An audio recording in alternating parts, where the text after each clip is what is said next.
Hey everybody, it's Arkansas Ray. Welcome to the channel where the content is just as scattered as my brain. If you like that sort of thing, please like and subscribe.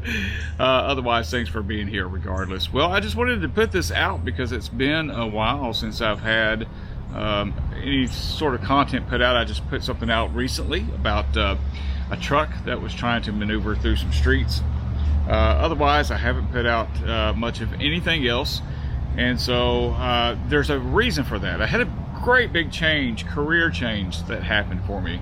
I went from being a maintenance tech, a maintenance worker, and doing things like doing building maintenance and yard maintenance to becoming a teacher. That's right, a teacher. I became a drones, UAS drones instructor for a school that is nearby where I live. And I tell you, that was life-changing. I have been a substitute teacher before, back in the early 2000s. It's been a very, very long time. And since that point, not really. Well, let me take that back. I have been a Boy Scout leader, so I did a lot of teaching in that sense, I guess you could say. And I have taught in other senses, and in the Boy Scout realm I was actually a district trainer, so I do have some teaching experience, but more importantly for this job I have drone experience. And so and I have my Part 107 pilot license or pilot certificate. And so anyway, it was something that rocked my world. I went from having a preconception of, oh, this is going to be great and wonderful, I'm going to get in there and the students love drones and we're going to have all sorts of great fun, to the realization that the majority of my students, which are all high school students by the way, 10th through 12th grade, the majority of my students hate it, don't want to be there, don't like drones, and it was a forced elective for them. And I later learned it was considered to be a dump class, so for those of you that don't know what that means, basically when they're having, the way it was explained to me is that if there are problems with students in other classes, they dump them into another class to see if they do any better there. And also there was a bit of a culture there where the students believed it would be an easy A, because you see, I came in after a teacher that did a wonderful job for a long time, but also did things differently. He retired, so I came in after that, and so I had this issue of trying to rebuild the culture in there and get students liking drones again, if possible. I know it seems hard to believe, but believe it or not, if things came about like hey, let's go outside and fly. Oh no, Mr. Sharp, it's 75 degrees outside. It's way too hot. I'm serious.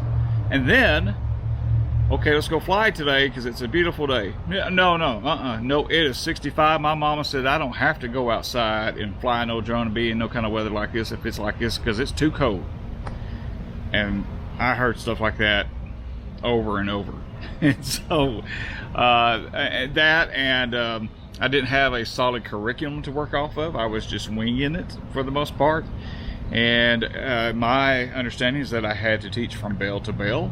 And our classes was somewhere around the area of 2 hours and 15 minutes each. I only had three classes, but those 3 classes were over 2 hours each. And so you can imagine trying to keep the attention of students for over 2 hours. So anyway, but I will say this, I had a very rough time going until Christmas break. I was on the verge of quitting. I do have a newfound respect for teachers because of all of this, and I thought, I can't do this. And the important thing is, I felt like I was not giving the students what they deserve. I felt like the students deserve someone that can handle things better than I could, someone that could deliver a better product, overall. In other words, give them a better experience. That's what I wanted. But at Christmas break, I kind of talked to my wife and said, something's got to change, and I've got to do something different, because I was working from 6 a.m. until 6 or 7 p.m. every day. And I was doing this because I was trying to prepare lessons for the next day, and minute by minute trying to plan out this class, because I was told bell to bell.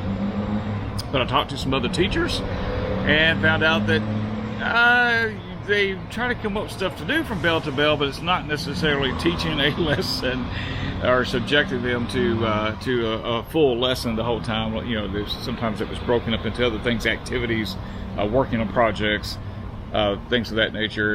And so I try to get better at that. Also, I loosened some restrictions that I had on them at the beginning of the year, and after Christmas, with my relaxed attitude and growing to know and understand the students a lot better, it became a lot better after Christmas. I'm not going to say easier. It never seemed like it became easier.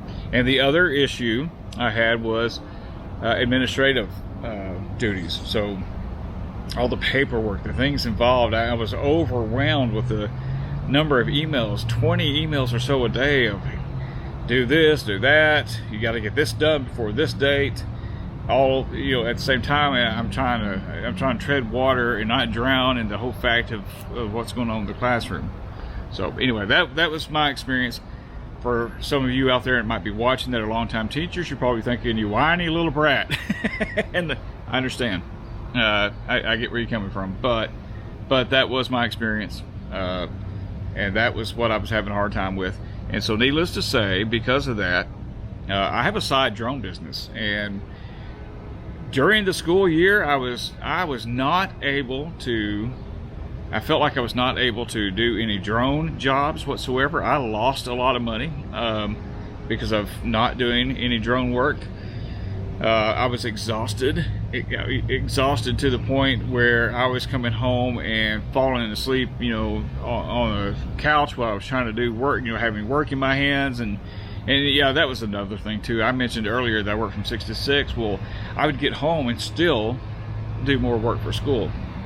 And so in some cases, I was also staying up till 1 o'clock in the morning, trying to get the work done, get up at 6, and so on and so forth. So anyway, I'm not perfect, and you know, sometimes I don't know if I'm cut out for being a teacher, but all I can do is my best, and that's what I'm trying to do. So anyway, so I'm off for the summer, and I have been traveling around and taking some videos and pictures of other towns, because that's what I like to do.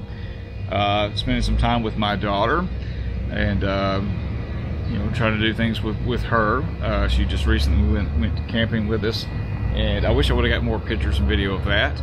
There are some of you that subscribe to this channel because my daughter Autumn is a cancer survivor. She survived cancer.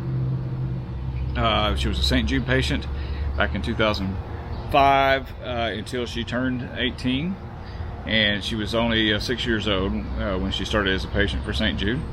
And so anyway, I'll try to get an update on her.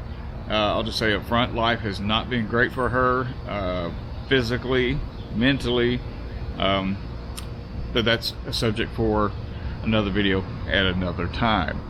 But anyway, again, just want to give an update on what was happening in case anyone was wondering, you know, where I've been or what's going on.